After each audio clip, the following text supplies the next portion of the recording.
Всем привет, дорогие друзья! Это Техцентр LR Expert, меня зовут Марик. И сегодня снова про модернизированную раздаточную коробку на Range Rover'ах, начиная с 2018 года. Что они там с ней сделали и так далее, я рассказывал в первой части. Кто не смотрел, вот здесь будет подсказка на данное видео.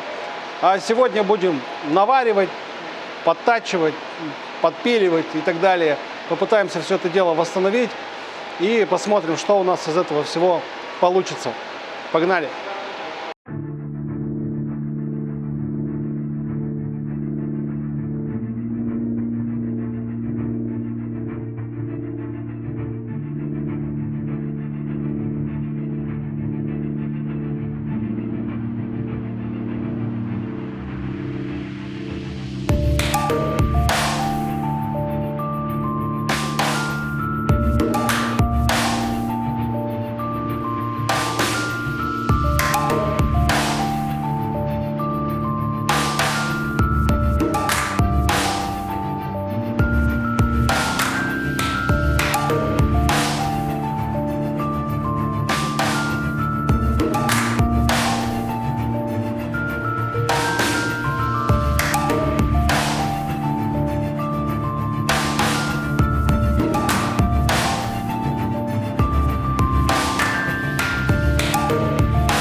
Ну, в общем, восстановили мы эту планочку.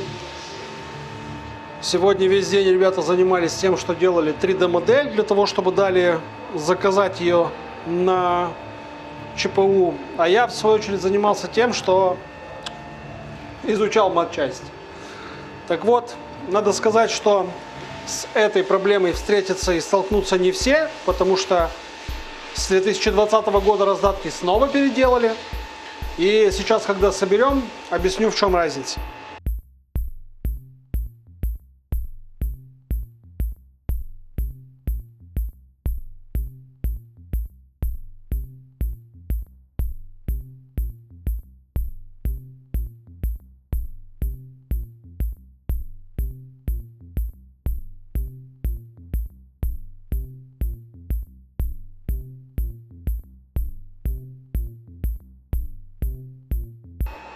Один важный момент. Если вы столкнулись с такой ситуацией и решили также восстановить данную планку, игольчатый подшипник отсюда нужно будет выпрессовать.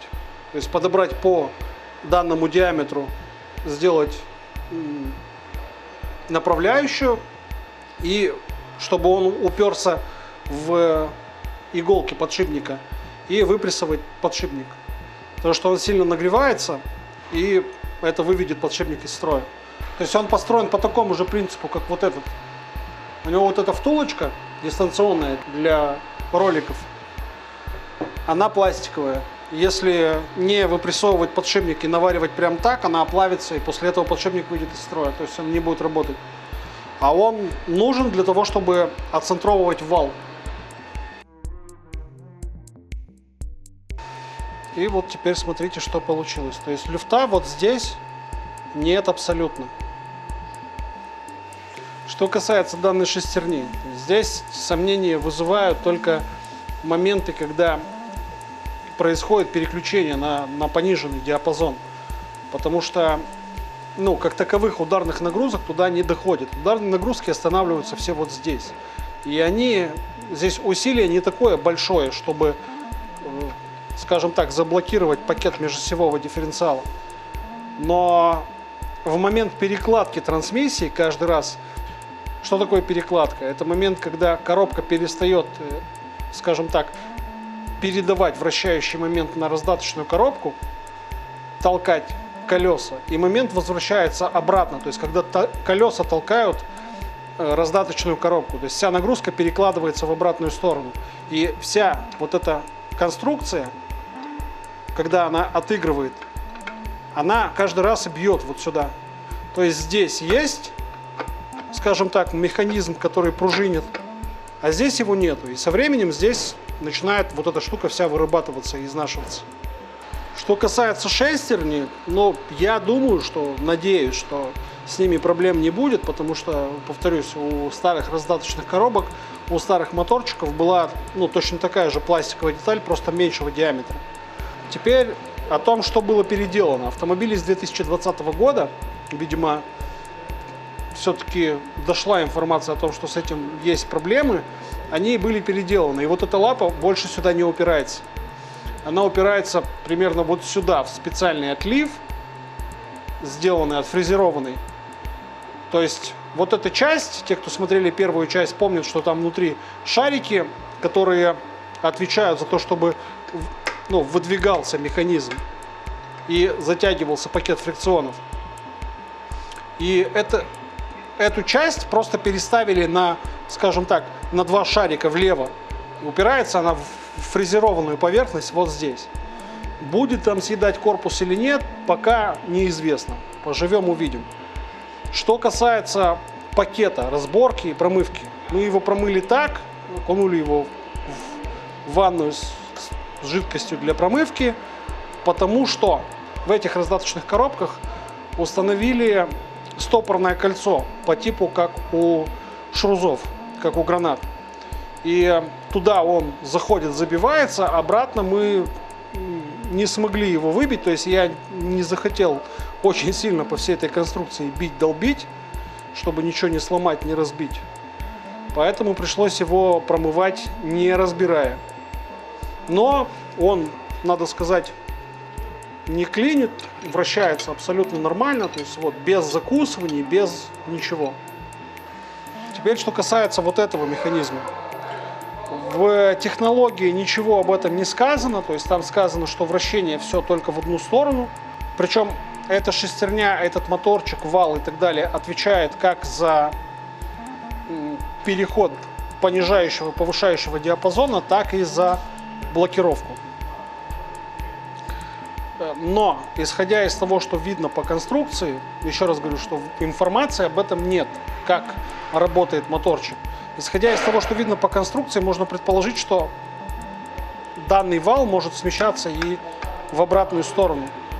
То есть в одной ситуации он может переходить в понижающий диапазон и после этого уже блокировать межосевой дифференциал, там, например, в режиме камни малый ход, а в другой ситуации мне почему-то кажется, что эта штука может управляться, если двигатель вращается в обратную сторону, электродвигатель, привод, то эта штука может блокироваться, ну, в другую сторону. То есть, чтобы можно было динамически этим управлять. Хотя я могу ошибаться на самом деле. Теперь все промыли. Сейчас установим вал, цепь, соберем раздаточную коробку, установим на автомобиль и посмотрим, как все это дело будет работать, будет ли стук посторонний или нет. По поводу того, что я говорил в начале, потому что я уверен, что появятся те, которые скажут, что вот там нет 700 ньютон там, и так далее. В момент перекладки они там есть, все 700. А если это понижающий диапазон, то тяговый момент умножайте на 2,93. Потому что такое передаточное число при включенном понижающем диапазоне 2,93. Соответственно, все ударные нагрузки на все элементы, они умножаются. И еще раз говорю, большой вопрос, почему эту штуку сделали вот такую. То есть для чего, с какой целью, какая конечная цель добавить комфорта, плавности хода, плавности переключения и так далее. Но получилось то, что получилось. Большой вопрос, почему это не выявили на этапе тестирования. Потому что такую штуку должны были оттестировать после того, как вот сделали, грубо говоря, инженеры, вот они сделали. Я не верю в то, что человек не понимал, что если ударную нагрузку положить на 5 мм алюминия, то он выйдет из строя. Ну, потому что механизм газораспределения у того же 5.0 Supercharge, где выедает башмаки, там нагрузки гораздо меньше. Ударные нагрузки в том числе, они сильно меньше. И, ну, честно, я не верю в то, что человек, который вот это сделал, не знал о том, что вот так произойдет.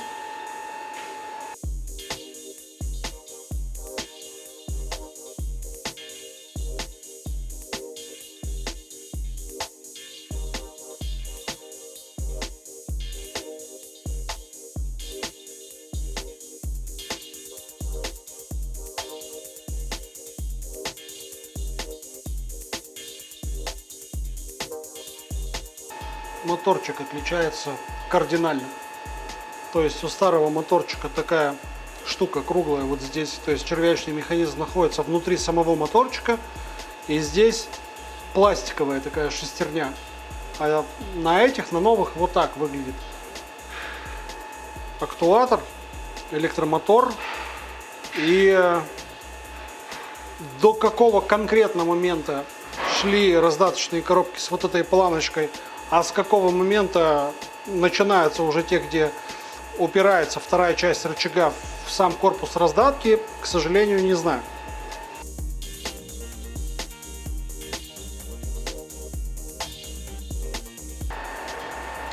И смотрите, даже между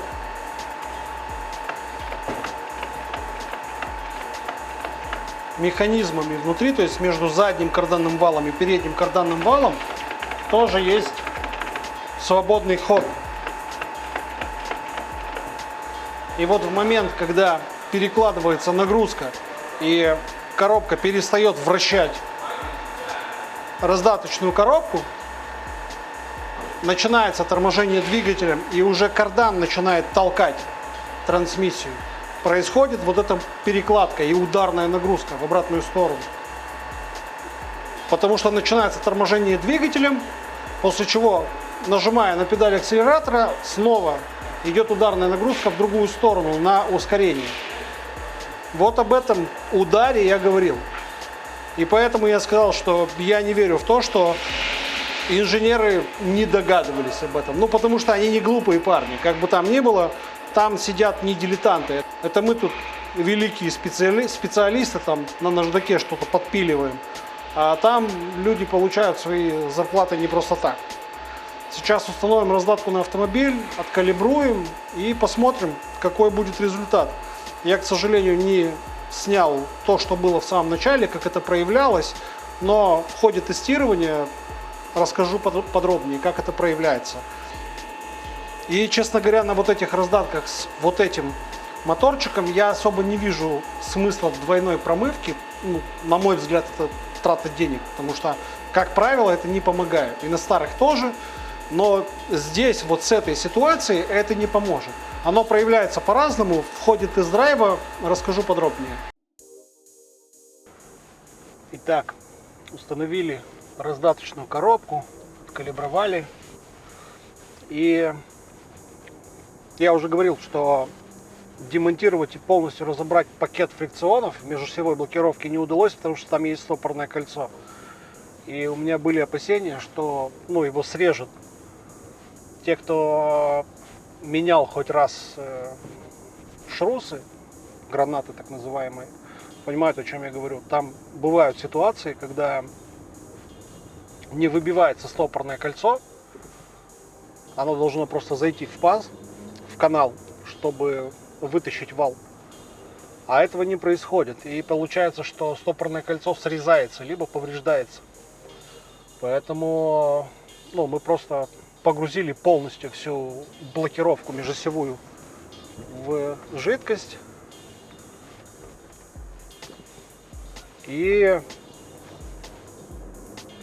промыли таким образом межосевой дифференциал. И надо сказать, что все вот эти стремления сделать как лучше, а лучше, как мы знаем по старой русской поговорке, лучший враг хорошего, потому что в своих стремлениях добавить плавности хода, убрать шумы и так далее, шумов появилось на самом деле больше. Потому что тех проблем, которые есть вот на этом автомобиле, нельзя сказать, что все плохо. Все в целом нормально. Есть определенная плавность хода, есть, нет таких щелчков при включении понижающего диапазона и так далее, все происходит плавнее. Но в целом есть определенные люфты в трансмиссии и в раздаточной коробке в том числе, которые у человека, у владельца вызывают беспокойство. А сделать с этим, к сожалению, ничего нельзя. То есть была нормальная раздаточная коробка, которая, да, был щелчок при переключении, так и бог с ним. Но разница в том, что те раздаточные коробки, которые шли до 2013 года, могли переключаться на понижающий и повышающий диапазон на ходу. С 2013 года и дальше, и эти раздатки в том числе, могут переключаться на ходу только с понижающего на повышающий диапазон при скорости до 60 км в час. С повышающего на понижающий на ходу они уже не переключаются. Вопрос: а что вы тогда улучшили, господа? Потому что, скажем так, обзоры на автомобили мы не снимаем. И некоторые автоблогеры, которые снимают обзоры на автомобили, они говорят людям о том, какие в целом ощущения от автомобиля. То есть все познается в сравнении. И когда человек говорит, что что-то вот что-то не так, вот машина в целом классная, но что-то не так, мы не снимаем обзоры, и нет такого количества новых автомобилей, на которых, я бы, скажем, катался в таких объемах, то есть так долго, что, как, например, автообзорщику отдают автомобиль на 2, на 3, на 4 недели, и у него может за это время сложиться какое-то более-менее объективное впечатление. А тут приезжает автомобиль, и у человека есть определенные жалобы, и его объективно можно понять. Потому что не должна машина за такие деньги вести себя так. Но при этом я честно скажу, что я не знаю, как в некоторых ситуациях помочь. Потому что есть вот сейчас какой-то зуд мелкий, который то есть, то нету. В каких-то моментах на перекладках есть какой-то стук. И в целом, может быть, для полноценного внедорожника это может быть нормально, допустимо. Но если вы что-то хотите улучшить, то сделайте это хорошо, черт возьми. Сделайте это исключительно качественно. Потому что качество и Land Rover всегда раньше был за это, что он был про это. Да, у него были свои минусы, у него были свои вот эти вот какие-то мелкие косяки, которые прощались. Владельцы прощали эти косяки за общее впечатление от автомобиля. Но когда ты едешь на автомобиле, и у тебя там стучит, там хрустит, там скрипит, там дергается, там... А человек, который не понимает, он не знает, насколько это критично. Потому что владелец данного автомобиля, первый вопрос, который он задал, не развалится ли машина. Почему ты должен ехать на автомобиле за овер 10 миллионов рублей и париться за то, не развалится ли он? Вот какой-то дребезг вот там в салоне. Ну да ладно, мы сейчас не про это. В чем разница? В чем разница между в проявлении неисправности, то есть на старых раздаточных коробках и этой неисправности? Разница в том, что там хруст в основном был в поворотах, при прямолинейном движении не было никаких звуков. А во дворах, там, когда человек паркуется там, и так далее, был хруст. Этот хруст сейчас, он в том числе был и на этом автомобиле, он ушел. Но помимо этого был еще и стук в момент перекладки. Каждый раз, вот двигаясь в пробке очень медленно, каждый раз, когда вы отпускаете педаль акселератора или нажимаете на педаль акселератора, был некий такой стук в моменте перекладки. Это и есть вот тот люфт, который вы видели внутри в раздаточной коробке. И мы его сейчас убрали. Модель мы сделали, данной железяки, скажем так. И надеюсь, что скоро мы сделаем 1, 2, 3, может быть, опытных образца, которые будем испытывать. Опять же, испытывать тоже проблема, потому что эти автомобили, они только сошли с гарантии, а некоторые еще даже не сошли с гарантии, то есть они еще гарантийные. И владельцы таких автомобилей, которых беспокоит какой-то стук в трансмиссии, я бы порекомендовал обратиться к дилеру, и, может быть, пока машина гарантийная, пусть поставит им новые раздатки. Потому что планку эту мы сделаем, но в любом случае это будут какие-то финансовые затраты. То есть сама планка, разобрать раздатку, поменять там и так далее. Но если машина еще гарантийная, осталось 2, 3, 4 месяца, и есть какие-то стуки, которые вас беспокоят, обратитесь к дилеру, скажите, вот стучит, и это ненормально. И пусть меняют раздатки.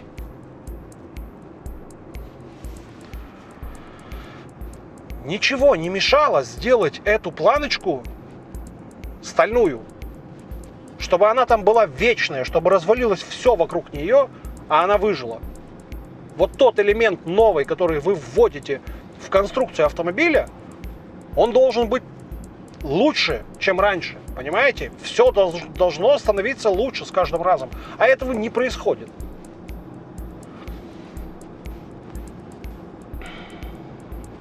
И тут, еще раз, тут остались в каких-то моментах небольшие стуки. Сейчас еще буду заниматься, что тут происходит, что не так с автомобилем, буду искать, потому что человека это беспокоит, и очень хочется разобраться, что это такое.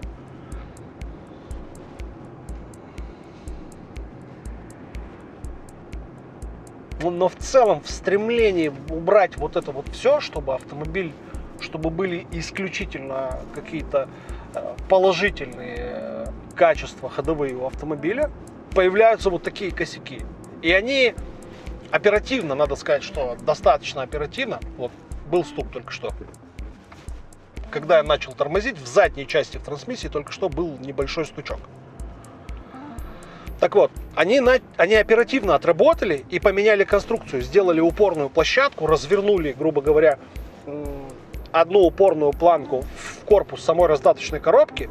Но такие раздатки мы еще не разбирали, но я уверен, что там они тоже не поставили опорную железную площадку. Она также будет упираться в алюминий, только теперь будет сжирать корпус самой раздатки. Не планку, которую можно снять, наварить там и так далее, а корпус. А заварить корпус сложнее, потому что его может повести, там должны быть, это рядом с прилегающей плоскостью, где собирается корпус раздаточной коробки, который собирается на герметик. И чем это закончится, пока неизвестно. То есть, да, владельцы автомобилей с 2020 года с конкретно вот этой неисправностью уже не столкнутся, но не факт, что они не столкнутся с неисправностью в целом. В общем, я думаю, дорогие друзья, что эта история еще будет иметь определенное свое продолжение какое-то время. Поживем, увидим.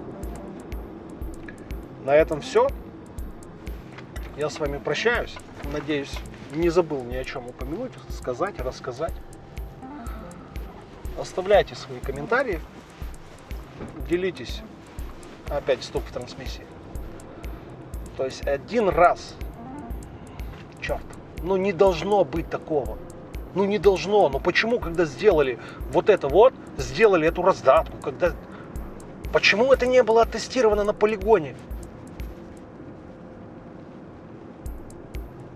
Потому что, ну я говорил в самом начале, есть люди, которые, ну лагерь, он разбивается на две части. Те, кто очень любит данную марку, и те, кто ее ненавидит. И те, кто очень любит данную марку, кто ездит на данном автомобиле, в том числе на бездорожье, вот эти элементы, он их уничтожит за 2 выезда, за 3. Они не выдержат.